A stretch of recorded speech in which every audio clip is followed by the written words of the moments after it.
Hi, my name is Jimmy Williams with NFL Draft Diamonds. And here with me today, I have a diamond in the rough I'd like you guys to meet. This here is Paulvin Horton. He is a defensive back out of Missouri S&T. Nice to have you today, sir. Yes, sir. I appreciate you having me on. Sure thing. I feel like a lot of people need to get to know you. A very dynamic athlete with a great background and some excellent size. So, obviously, may want to get a chance to meet you and know your story. So, go ahead and introduce yourself and let's get started. Yeah, well, first I give all the glory and honor to God for even allowing me to have this opportunity. Just a little bit about me. I'm originally from Raleigh, North Carolina. I went down to UNC Pembroke where I formerly played receiver, and then I ended up transferring to Missouri S&T where I switched over to cornerback, and so that's where I am now. Gotcha. We'll talk all about all this other stuff and maybe hopefully fill in a little bit of the blanks. But first, Paulvin, know your nickname is Tom, and so I want to make sure people know that. Tell me a little bit about you as a football player, Tom. Obviously, I want to start from the beginning, and that is, how long have you played this game?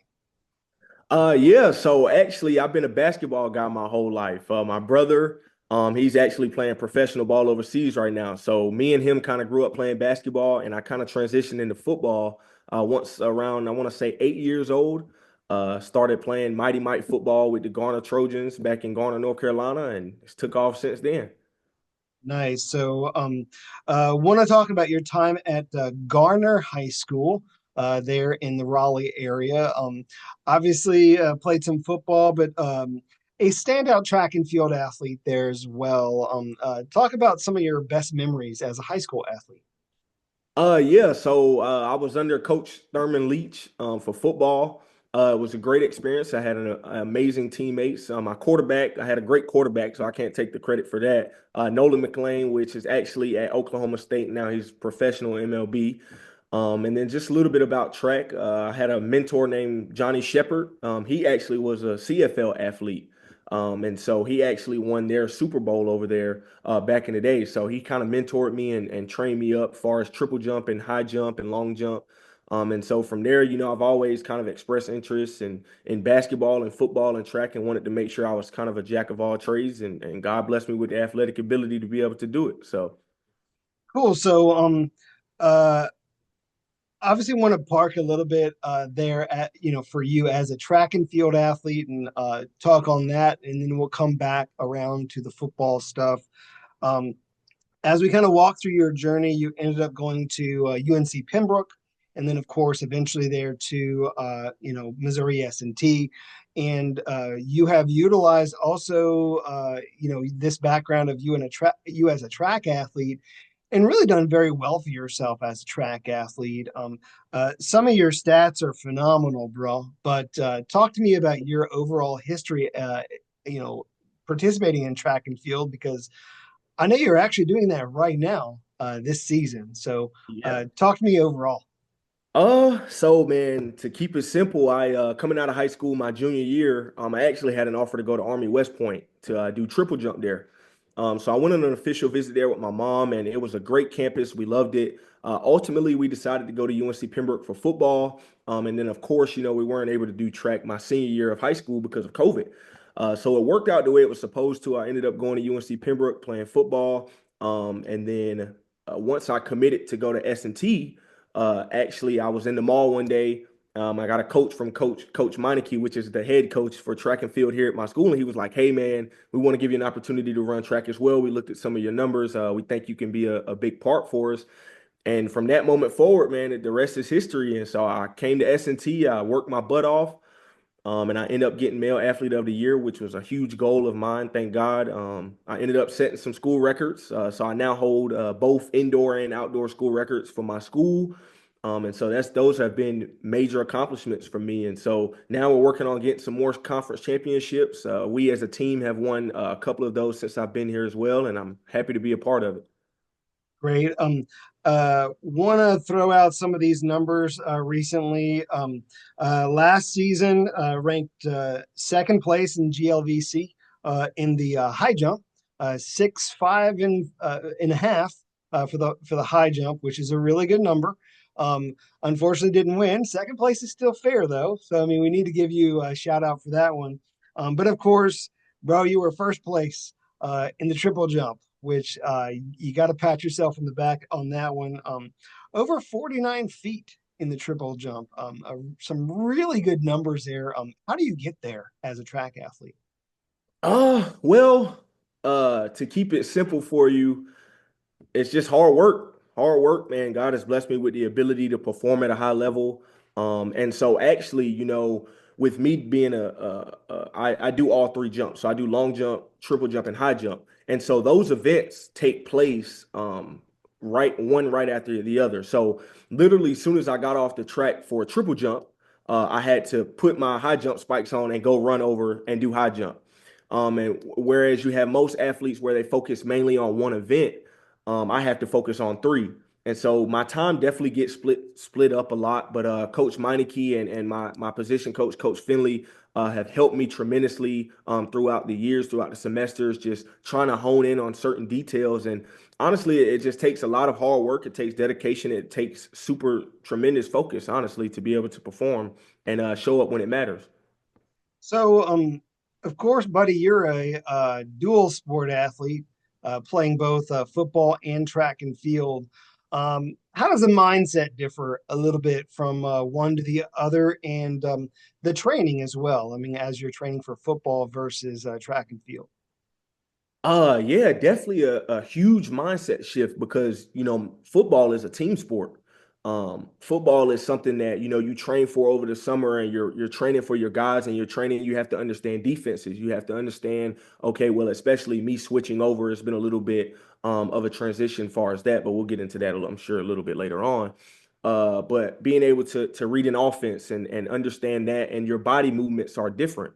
But it's helped me tremendously because of being a dual sport athlete, where on the football field, I can really hone in on certain details, right? So with me being a triple jumper or just a jumper in period, I have very quick twitch movements that I have. I feel like I have good athletic ability to be able to cross that line. Far as when it comes to track, it's definitely a mindset shift because with track, you don't have anyone to depend on. You know what I mean? It's all based on what you and your coaches have done throughout the year, throughout the week, to be able to perform when it matters. With football, you can have a bad play, and you go back and get it back. With track, you only get three opportunities, and then if you make it to a finals, you have six opportunities, to perform. So it's definitely a mindset shift. For the past 3 years, I'll come off football season early November. I'll have 2 weeks off, and then I'm at a track meet after 13 to 14 days. And then I'm going to the track meet and I'm trying my best to perform. So yeah, it's definitely a mindset change and a shift. But like I said, with hard work and dedication and focus, man, you can do anything. So, dude, in a weird sort of way, you're more than just a dual sport athlete because you go from football to indoor track and then to outdoor track. So it's almost as if you're a you know triple sport athlete because you go from one to another with very little time off. Yeah, And so, as you said, I mean, there is a little bit of a different mindset. Of course, with the jumping, if you mess up a little bit on maybe your steps or whatever, you can say, okay, I'll get it next go around. But of course, football, hey, it's sometimes it's good, sometimes it's bad. I mean, you obviously do need to shake off the rust occasionally, like you get beat, but you go back out there and continue the game.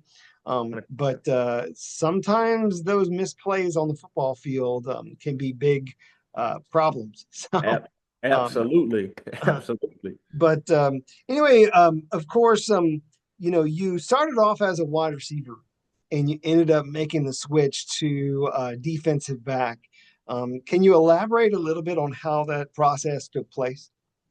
Yeah, so growing up, I love playing receiver. But in high school, I was joking with my coach one time. I was like, "Hey man, let me go, play some DB or whatever." And I actually did that to be in shape.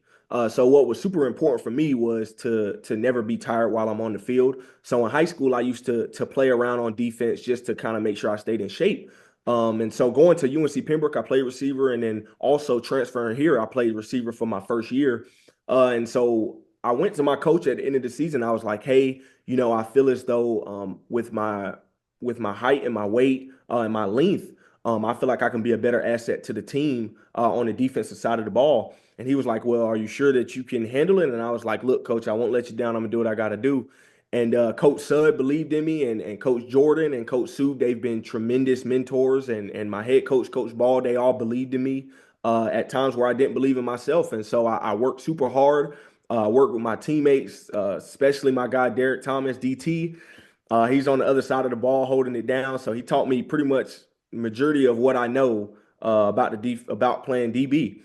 So I got a couple mentors back at home too. Like my one of my best friends, Amari. He's helped me out with that as well. So once I came back from the summer, went through spring camp, and it took off from there. And my athletic ability just kind of took over from that point. Gotcha. I feel like sometimes it is nice to have a little bit of a background as a wide receiver, like when you are a defensive back, because again, with that ball is in the air, just kind of having the mentality that that ball is just as much yours as it is the other guy. Yep. And so it's kind of nice to have that mentality. The other thing that we've mentioned is you got some pretty good size to you as well. So let's hit that real quick. What's your current height and weight? So current height weight is 6'2" and 3/4. I like to round up to 6'3". 6'2" and 3/4, 197, 197 pounds. So 6'2 3/4, 197 pounds.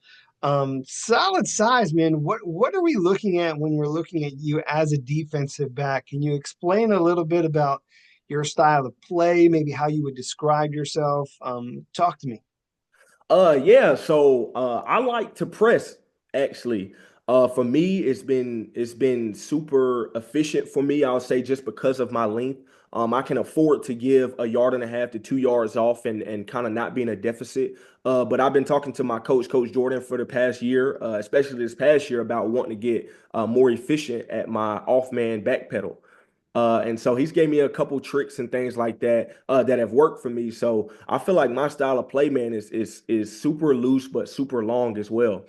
So for me, it's super important that I don't get beat on an out route or don't get beat on a post, right? So I like to play inside a little bit more just to kind of preserve that, but also my length allows me to get to those outside routes. So it's kind of worked out for me in a way.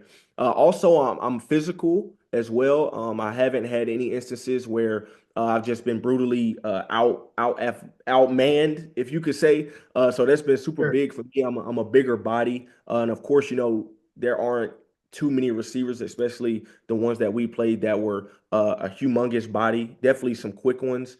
But yeah, so I like to play loose. I like to relax. I like to make sure that I'm slow and patient in my back pedal, and just trusting that I won't get beat deep. Great. So again, some pretty good size to you.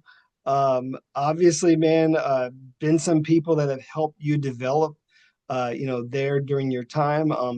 And I did get a chance to interview your teammate who's pretty much the same size as you in CJ Wiggins. So, I mean, when you're going up against him, like in practice, how has that helped you during your time there at S&T?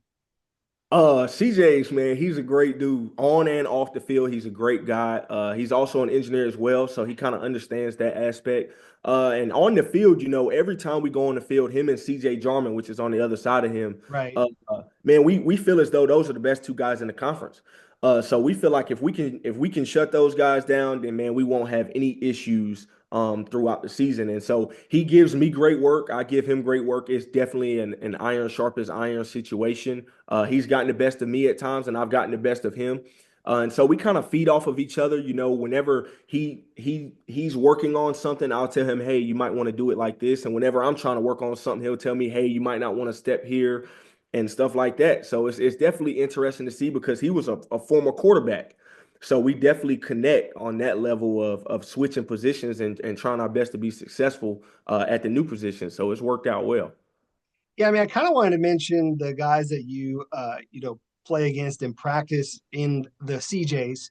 And so, of course, playing at the Division II level, the biggest knock, of course, is competition, maybe Yep. perhaps smaller receivers. But again, you're playing against some of the best receivers on a daily basis in 100%. practice. And so you're able to utilize what we've been talking about, like your sheer raw athleticism, your great size, your physicality at the line of scrimmage.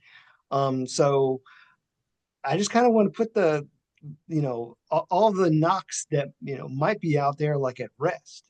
Yeah, Um, 100%. so when I say that you're a raw athlete, how do you accept that? Do you accept that as criticism, or do you accept that as a compliment? Like, how does that come across? Like when I use those words? Hey, I don't feel bad about it at all. I am a raw athlete, especially at the cornerback position. For me, it's a blessing to even be in a position that I was in for the past couple of years. Because Trent moving to cornerback, actually my first year, super raw, super technically like had a lot of things to work on, but I still ended up being number one in the GLVC in interceptions and pass breakups, which was like, wow, it was an amazing blessing for me. And then trying to refine some of those things, but still being raw, like you said, and just making sure that I hone in on like I said, being patient and alignment, assignment, and key. And then, being able to maintain that where I was number one in the GLVC again this year in pass breakups, and I believe second in interceptions. You know what I mean? So for me, it doesn't feel bad at all. It's not a knock at all. I'm definitely raw in that area, and could use even more refining. Yeah, I mean, obviously, what I'm trying to establish here is that I don't know if you've reached your ceiling yet. And so I don't want to put a ceiling to it because I mean, the potential is out there for you to do a lot of great things. And as you have mentioned, done a lot of great things in your conference as well. So I kind of want to talk about a couple of games, if you don't mind. Uh, During the past couple seasons, you were able to do quite well against one of your competitors, getting interceptions in both the previous season as well as this past season, and that being Southwest Baptist. So, talk about those two interceptions and maybe the one that's most important to you. Oh man, yeah. So it was definitely a lot of emotion going into that first game actually. Because the previous two games, I had to learn the defense. You know what I mean? That was new for me to not just think about myself, and not just think about, okay, well, I just need to make sure that this guy doesn't catch the ball, but to think on a defensive scheme mindset of like, okay, he's in this position, he's doing this and he's doing that. So going into that game, I was like, you know what, this game. I'm just gonna do my alignment, assignment, key. Our coach Jordan tells us that all the time. Alignment, assignment, key. We ran cover two a lot. They were definitely a seam read type of team, throwing hole shots and things of that nature. Smash concept type of team. So once we went there, man, it all just kind of happened in a blur. And for me, I came from the offensive side of the ball. So, I like to kind of play around a little bit far as baiting and stuff like that. At that time, I don't know if it was as technically sound for me to do that. But I believe in just having fun and playing the game that I love within the defense. You know what I mean? And so coaches allow me to do that. And so I can definitely use my length as well. On the first interception during that game, he was running a dig route, and I kind of stuttered a little bit, and I seen that the quarterback scrambled. I said, okay, this is my opportunity. Then the second one came, I kind of baited it as if I was going for the whole shot, or going to the corner. And I sat down on the hitch route, and was able to get that one as well. So going into the second game, I was like, oh yeah, one's coming. I know one's coming. Actually, Coach Sud, which is our defensive coordinator, he actually told me before the game, he was like, Paulvin, we're going to win this game. You're going to get an interception, and I'm going to meet your girlfriend right after the game. And that's exactly what happened. Yeah, it was mind blowing. It was amazing. So definitely shout out to him as well. Well, I mean, as a former offensive guy, it is nice to, again, have that mindset, understand what the receiver is trying to do, and so that you can maybe perhaps utilize that against him, against the quarterback, of course. And so in a weird sense, you're almost running their route. So it's just kind of nice again, to be able to be in the position that you are, having that experience. So, but again, just wanted to highlight, of course, in 2023, you had two interceptions versus that opponent, and then the previous season you also got the better of them once again. So, um, obviously, man, been talking about you as a football player, which has been nice. What are you doing these days, man? So right now I'm in a lot of classes. That's mostly what I'm doing. I've been in 18 credit hours the past semester. And actually last semester, excuse me, not last semester, but the semester before that, I made the dean's list. So I've been on a dean's list twice as an engineering student, which is a huge blessing for me. My mom and my grandparents take that very serious, just making sure that I get a good education. Um, yeah, man, engineering has kind of been the biggest thing for me lately. Just making sure I do that. Also, I like to give back to the community. So I love to do those things, spread love in the world. I'm really big in Christianity and my religion and spreading love and being as big of a mentor to whomever I can be as possible. So that's kind of what I do with my free time. I love to ride dirt bikes. I got a motorcycle at the house. So I can't wait to get back to ride that. But other than that, man, I have a good time. I have a good time. I relax and work out. Interesting. I want to touch on at least a couple things you said there. So, engineering student, actually pretty big engineering school, of course, there at S&T. So, what do you see yourself doing once your days as an athlete are up, man? Like, how are you going to utilize that degree? Oh yeah, so I had an internship with Marathon Petroleum last summer, and it was an amazing experience. I got to do some project management stuff and a little bit of design. For me, ultimately, man, I want to be an inventor. Yeah, I got some good ideas that I've been thinking about and sleeping on for a while. Also, I want to own a vehicle, or excuse me, an engine performance business.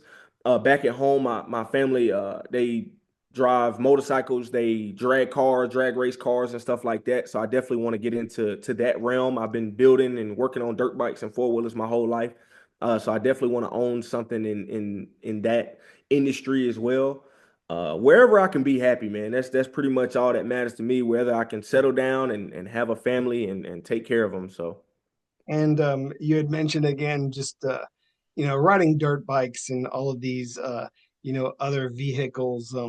I'm not sure exactly how maybe perhaps some of the coaches feel about you getting Yeah. dangerous on them things and maybe doing some crazy stuff. But I mean, definitely sounds fun. As a guy who's kind of into automobiles and such, like, do you have like a favorite? I don't know, maybe a dream car or something that you want to own one day? Yeah, absolutely. And also, just to hit on your point, I don't ride my motorcycle, my dirt bike in seasons. I barely am able to ride it now just because I'm I'm never, just never teasing back you in on North that. Carolina. No, yeah, But no, we're good. yeah, my dream car is a 19 is a Chevy Nova. I believe it's a 74. It's one that my dad was working on right before he passed. So actually I still have that car, and when I get out of school, I'm gonna rebuild it whenever the time permits itself. So. Nice. Be nice to actually get a look at that car. It sounds like a piece of work, for sure. So, Oh, absolutely. I um, have to send you a picture of it. sure. I want to see if there's maybe some other things, man, for us to hit on. I mean, again, from Raleigh, North Carolina, fairly well-known, city. Talk a little bit about your hometown and why it's so special for you. Yeah, so actually, I was born in Apex, North Carolina, on Arrowhead. And so when I was younger, after my dad passed, we ended up moving to Raleigh, North Carolina. And so my grandma still lives in Arrowhead, and so we have great ties with that. It's real rural country area, but we're also in the city as well. So you can put yourself in positions where you can end up in a lot of trouble, or you can put yourself in a position where you could be very successful. You know what I mean? And so my mom and my grandparents, they weren't going for the other route. So it was only one way. And so they kept me in sports. They taught me and my brother the value of hard work. My granddaddy, he had us waking up 6 o'clock in the morning raking leaves, you know what I mean, and stuff like that, burning them. My other grandfather, we had to put up the basketball goal. We had to build the bicycles to ride them, so my mom, she really stepped up for us. She put in a lot of hard work for us. Being gone to AAU tournaments and football tournaments and stuff like that every weekend. Huge shout out to them and the town and the city, man. It's a great place to be. North Carolina. And it's an amazing place. You know, it's not too southern, but it's still in the south, so you get some home style cooking. You know what I mean, and stuff like that. So it's a great time. No doubt. Obviously, at the beginning, we were talking, you were saying that you were a basketball player first, and then you ended up jumping into a whole lot of these other sports. Who perhaps are like your favorite athletes? Like, do you have a favorite maybe basketball player or a football player? I mean, talk to me. Yeah, so I'm an old school guy. You know what I mean? I don't get into these new school debates. I'm super old school. I got an old soul. So for me, Michael Jordan is the greatest player to ever touch a basketball, in my opinion. Hopefully, one day there could be another conversation, but as of right now, that's kind of who I'm going with. Football wise, Jerry Rice is the greatest player to ever play the game. Especially and then now moving to the defensive side of the ball, I think Deion Sanders is an amazing athlete as well. Definitely his character also. I've been keeping up with them in Colorado this year. And just what he's doing for those kids out there. So that's been great. So that's kind of my main two athletes that I really like, and Usain Bolt as well on the track side. So Of course. I mean, dude, you mentioning like all the goats. So yeah, yeah, man. I completely get you on that front. Obviously, man, talking to you as a guy who really wants to, put his a name on the map, trying to get some exposure, and so that people get a chance to know you, and hopefully give you that opportunity, at the NFL level. As we close up shop, go ahead and tell people what we would be getting if some team took a chance on you. So end with your closing thought.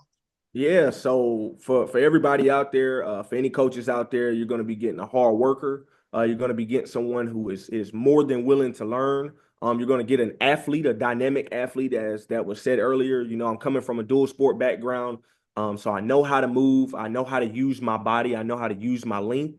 You're getting someone who knows how to study. I mean, I have a 3.0 GPA right now at an engineering school, so I know how to study. I know how to focus my mind.